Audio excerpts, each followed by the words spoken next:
You think you know Japan? Sushi, samurai, cherry blossoms, neon cities? Sure, but there's another Japan, hidden in silence, strange rules, and mind-blowing traditions you've never heard of. Today, we're counting down 18 facts that will completely change how you see this country. Let's start with number 18. Number 18. Silent trains, absolute quiet during commute. Imagine stepping onto a crowded train in Tokyo during rush hour. Hundreds of people squeeze inside, shoulder to shoulder.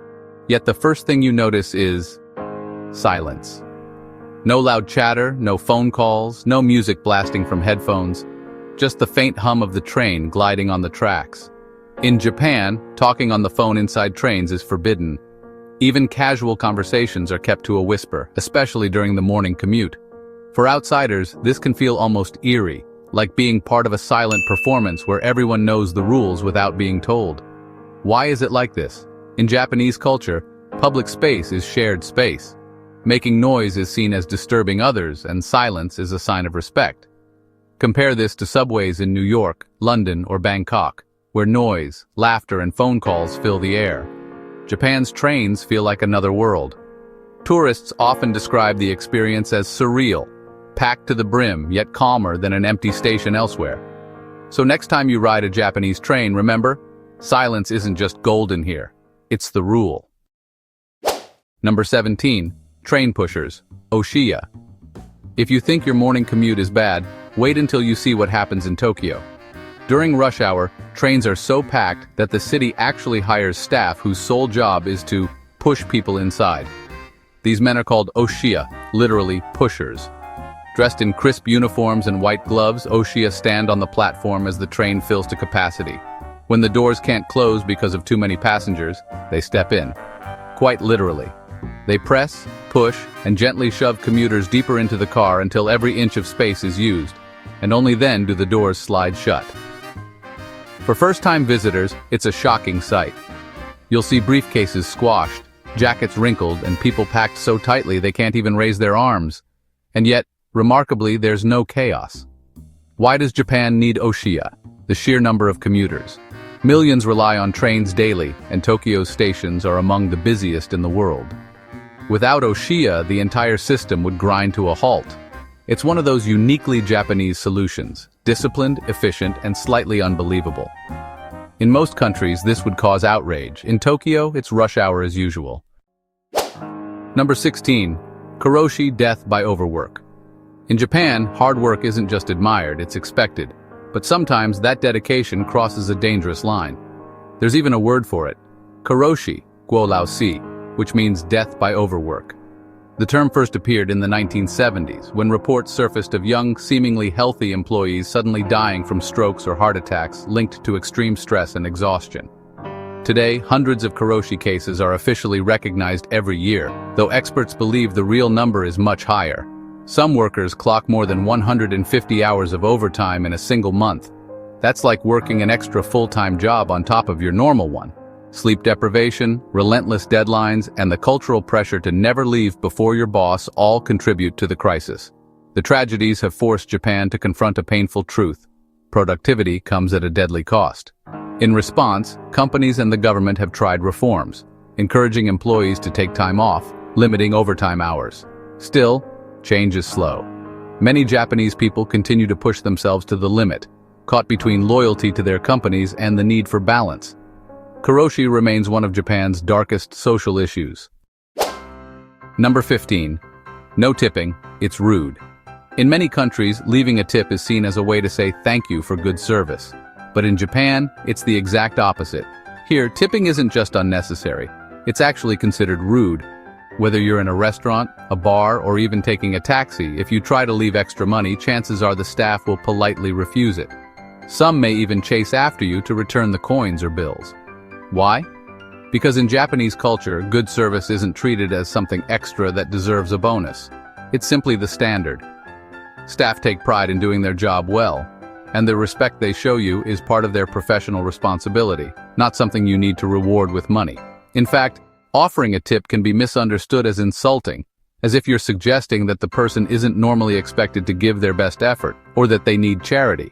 Instead of tipping, The best way to show appreciation is through your manners. Say arigatou gozaimasu, thank you very much, smile and maybe return as a loyal customer. This no tipping rule is one of the reasons Japan feels so refreshing for travelers. You get incredible hospitality, known as omotenashi, without the awkward pressure of calculating percentages. Number 14. Tattoos equal sign outcasts. In many parts of the world, tattoos are seen as art, fashion, or a personal statement. But in Japan, they carry a very different meaning. Tattoos here are still strongly linked to the Yakuza, Japan's organized crime groups.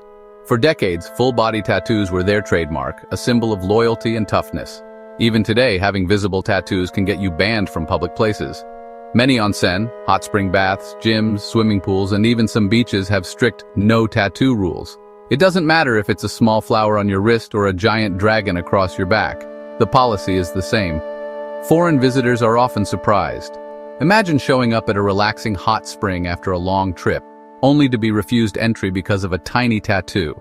Some places are starting to soften the rules, offering waterproof patches to cover tattoos or creating tattoo-friendly baths. But overall, the stigma remains strong, so if you're traveling in Japan with tattoos, be prepared. Either cover them up or look for tattoo-accepted facilities.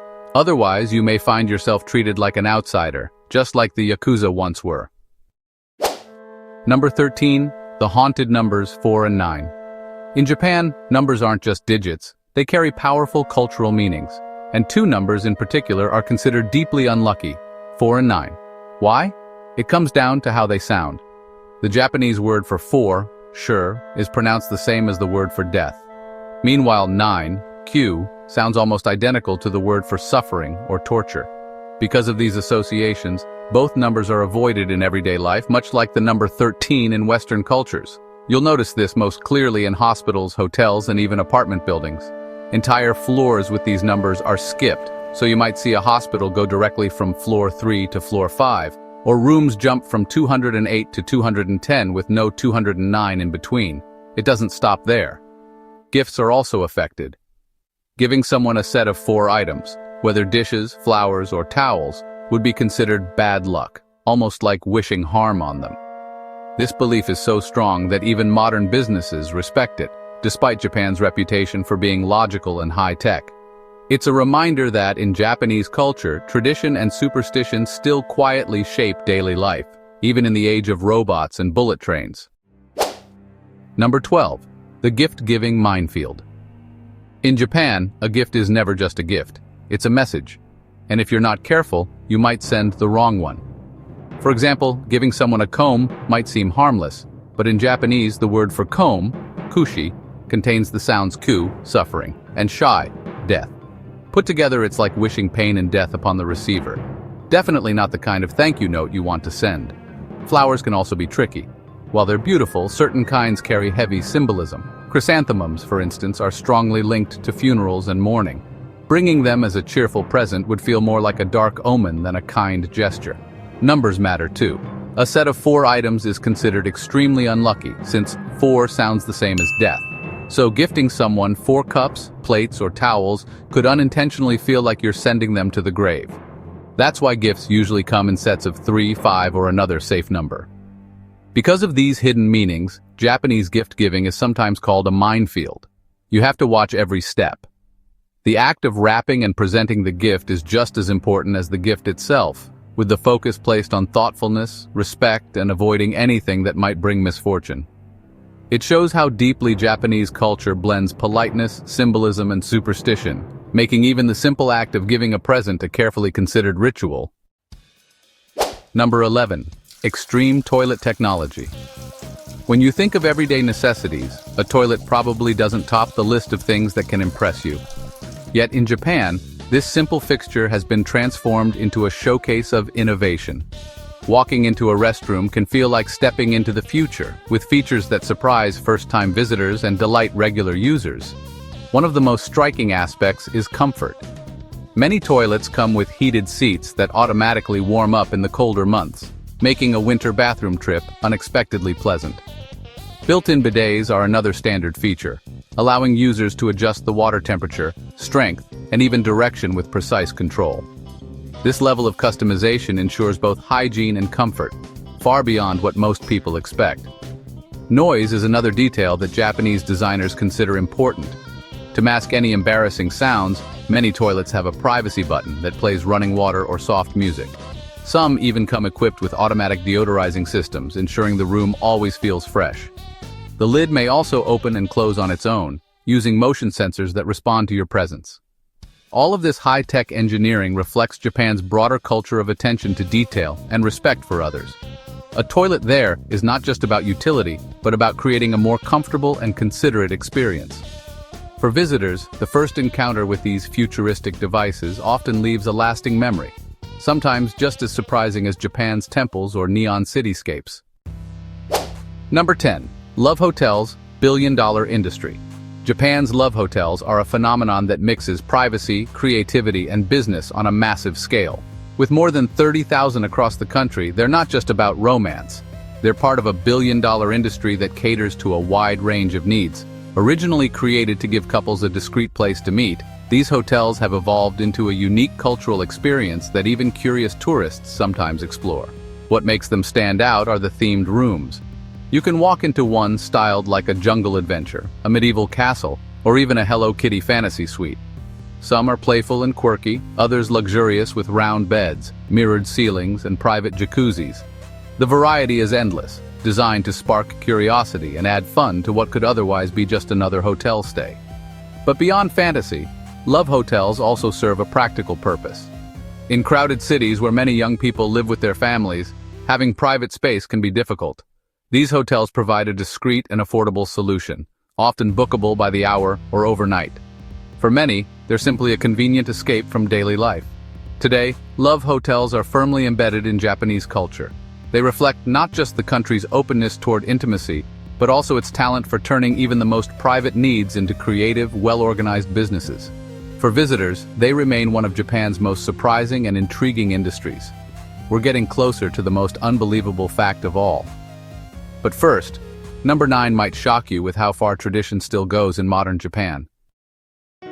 Number 9. Women banned from sacred sites. Japan is often praised for its mix of tradition and modernity, but some traditions still spark debate. One of the most controversial is the ban on women at certain sacred sites. Places like Mount Omine in Nara Prefecture and Okinoshima Island in Fukuoka remain strictly off-limits to women, a practice rooted in centuries-old religious beliefs. Mount Omine, considered a holy training ground for Shugendo monks, enforces Nyonin Kinsei, the exclusion of women, claiming it preserves the purity of the site. Okinoshima Island takes it even further. Known as the Island of the Gods, it is so sacred that women have never been allowed to set foot there. Even men must undergo purification rituals before visiting, and they cannot take anything off the island, not even a blade of grass. What's surprising is that these bans aren't just tolerated but recognized internationally. Okinoshima was granted UNESCO World Heritage status in 2017, despite the restrictions. Supporters argue that protecting these traditions is vital to preserving Japan's cultural and religious heritage. Critics, however, see it as discrimination that clashes with modern values of equality. The issue highlights Japan's complex relationship with tradition. While the country is highly advanced in many ways, it still holds tightly to certain customs that may seem shocking or outdated to outsiders. For travelers, these sacred sites remain powerful symbols of Japan's deep spiritual roots and the ongoing tension between history and progress. Number 8. Smoking outdoors = heavy fines. In many countries, smoking outdoors is seen as a personal choice, but in Japan, lighting up in the wrong place can quickly cost you money. Cities like Tokyo and especially busy districts such as Shinjuku have introduced strict rules to control outdoor smoking.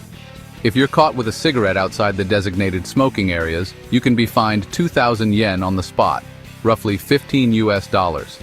The reason behind this policy isn't just about health, but also about public order and cleanliness. Japan is famous for its tidy streets, and discarded cigarette butts were once a major problem in crowded areas. Authorities introduced no smoking zones to keep sidewalks safe and clean, especially in neighborhoods full of families, tourists, and business workers rushing through tight spaces. Interestingly, Japan has designated smoking rooms in many public places, including restaurants, train stations, and even some convenience stores. So while smoking indoors might seem unusual in other countries, in Japan it's often the norm. Step outside the wrong way, however, and you could face a fine. This strict approach shows how Japan prioritizes harmony and respect for shared spaces. For travelers, it's a reminder to always look for smoking signs and zones before lighting up. What might seem like a harmless puff could otherwise turn into an expensive mistake. Number 7. Extreme vending machine culture. Japan is home to one of the most fascinating vending machine cultures in the world. With over 5 million machines scattered across the country, you'll find one on almost every corner, sometimes even in the middle of quiet residential streets or rural villages. But what makes them so unique isn't just the sheer number, it's what they sell. Of course, vending machines offer the basics like water, coffee, and soft drinks. But in Japan, you can also buy steaming hot ramen, fried chicken, umbrellas during sudden rain showers, toys, fresh flowers, and even canned bread. Some machines are highly specialized, serving up farm-fresh eggs or local souvenirs tied to the region you're visiting. This culture reflects Japan's obsession with convenience and efficiency. With low crime rates and a strong sense of respect for property, machines are rarely vandalized or stolen from. That's why businesses confidently install them everywhere, knowing they'll be safe and profitable. For travelers, vending machines are more than just practical. They're part of the adventure.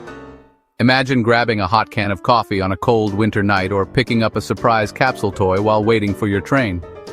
These machines are a window into Japan's creativity and its ability to blend tradition with modern life in unexpected ways. Number 6. Capsule hotels. Sleeping in a box. Capsule hotels are one of Japan's most unique contributions to modern travel. Picture this. Instead of a traditional hotel room, you get a tiny capsule just big enough to lie down, sit up, and maybe check your phone. Each pod usually comes with essentials like a mattress, light, charging outlet, and sometimes even a small TV. The space is barely larger than a coffin, yet it's surprisingly cozy and functional. First introduced in Osaka in 1979, capsule hotels were designed for businessmen who missed the last train home. Today, they're popular among travelers looking for budget-friendly stays in expensive cities like Tokyo and Osaka. Prices can be as low as 2,000 to 4,000 yen per night, making them an affordable alternative to standard hotels. What makes capsule hotels even more appealing is the futuristic vibe. Imagine walking through rows of glowing pods stacked like honeycombs. It feels like stepping into a sci-fi movie. Most facilities also provide communal bathrooms, lockers, and lounges where guests can relax, so you're not stuck inside your pod the whole time. For tourists, capsule hotels aren't just about saving money. They're part of the Japan experience. Spending a night in one gives you a taste of the country's minimalist, space-efficient lifestyle, while checking off a quirky bucket list item. Number 5. Chopstick death taboos. In Japan, chopsticks aren't just eating utensils. They carry cultural meaning and strict etiquette. Two actions in particular are seen as extremely offensive because they resemble funeral rituals. The first taboo is passing food directly from chopstick to chopstick. During Japanese cremation ceremonies, family members use chopsticks to pass a loved one's bones into an urn. So doing this at the dinner table looks disturbingly similar and is considered highly disrespectful. The second taboo is sticking chopsticks upright into a bowl of rice. This mirrors the incense sticks placed upright in bowls of rice during offerings to the dead. To Japanese people, it's a strong symbol of death, and doing it casually at mealtime feels unsettling. To avoid these mistakes, place chopsticks on a rest, called a hashioki, when you're not using them. If you don't have one, lay them neatly across your bowl or plate. And if you want to share food, use the serving utensils provided, or flip your chopsticks and use the clean end to pick up food. For travelers, understanding these taboos is more than just good manners. It shows respect for Japanese traditions. Avoiding such missteps helps you blend in, enjoy your meals, and leave a positive impression. Number 4. Vending respect, the bowing culture. In Japan, bowing, ojigi, isn't just a polite gesture, it's a language of respect. The angle, depth, and even the duration of a bow communicate different meanings, and locals notice instantly if you get it wrong. A casual 15 degrees nod, known as a shaku, is used for greetings among equals, like co-workers or acquaintances. A deeper 30 degrees bow, called keirei, shows greater respect and is common in business settings when thanking someone or addressing a superior. The deepest bow, around 45 degrees or more, known as saikirei, is reserved for very formal situations, such as apologizing sincerely or showing profound gratitude. Beyond the angle, posture matters. Hands should stay straight at the sides for men or folded in front for women, and eyes should face downward. Fidgeting or bowing too quickly can come across as insincere. Even small mistakes, like bowing while walking or keeping eye contact for too long, may feel awkward to a Japanese observer. For foreigners, bowing can feel intimidating, but Japanese people usually appreciate the effort, even if it's not perfect. When unsure, a polite nod with a smile works fine. Still, understanding bowing etiquette helps you connect more smoothly, especially in professional or formal situations. In Japan, respect isn't just spoken, it's shown through the body. A bow says more than words ever could. Number 3. Whistling at night summons evil. In Japan, whistling at night carries an eerie warning. An old superstition says that doing so can summon snakes, evil spirits, or even attract unwanted human attention. Parents once told children to avoid whistling after dark, not only to keep them safe, but also to teach them respect for silence during nighttime hours. The roots of this belief are a mix of folklore and practicality. In traditional Japanese tales, night was considered a time when spirits roamed freely, and sounds like whistling could guide them toward your home. Snakes too were believed to be drawn by high-pitched noises, adding a physical danger to the spiritual fear. On a more human level, whistling at night was linked to thieves or suspicious figures, since criminals sometimes used whistles as secret signals to coordinate in the dark. Today, most Japanese people don't believe that demons or snakes appear from a simple whistle, but the superstition lingers as cultural wisdom. Elders still warn against it, and the idea often appears in Japanese media, from manga to ghost stories. For travelers, this is a fascinating glimpse into how everyday habits carry deeper meaning. What seems like a harmless tune in the West may in Japan be loaded with superstition, so if you feel the urge to whistle after sundown, maybe save it for morning. Number 2. Rent-a-family industry. Japan's rent-a-family industry is one of the most unusual and revealing services you'll ever hear about. Here, agencies hire professional actors to step into personal roles. A missing father at a wedding, a stand-in wife for social appearances, or even friends to attend a party so someone doesn't look lonely. What sounds like the plot of a movie is, in fact, a thriving business. The idea grew from Japan's cultural emphasis on appearances and harmony. In a society where family and social status hold great weight, showing up alone or admitting strained relationships can feel embarrassing. Renting a family member provides a quick fix to save face, especially at formal occasions. For example, a bride whose father abandoned her might hire an actor to walk her down the aisle, preserving tradition without shame. But this industry isn't just about appearances. It often meets emotional needs. Lonely people, especially in big cities, hire actors to fill the silence at home, to talk, or even to pretend to be a supportive spouse or parent for a few hours. While critics see it as artificial, many clients describe real comfort and healing from these staged bonds. It's a fascinating glimpse into Japan's struggle with loneliness and societal pressure.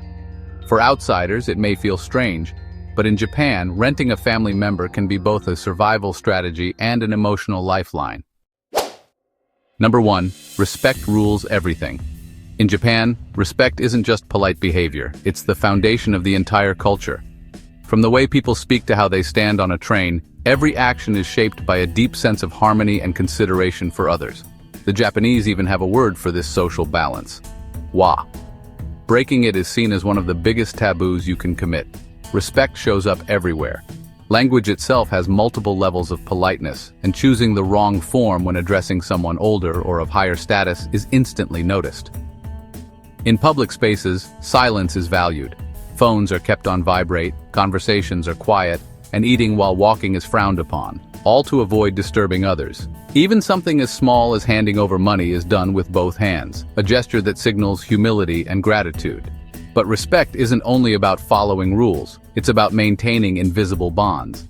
People go out of their way to avoid confrontation, using indirect words instead of saying no outright. This might feel confusing to outsiders, but in Japan, softening conflict preserves dignity on both sides. At its core, the unspoken law is simple. Individual desires should never outweigh the comfort of the group. That's why respect isn't optional here. It's the glue that holds society together. And once you understand that, you'll see Japan in a whole new light. And that wraps up 18 of Japan's most fascinating secrets. Which one surprised you the most? Let me know in the comments. Don't forget to like this video, subscribe for more travel documentaries, and see you there.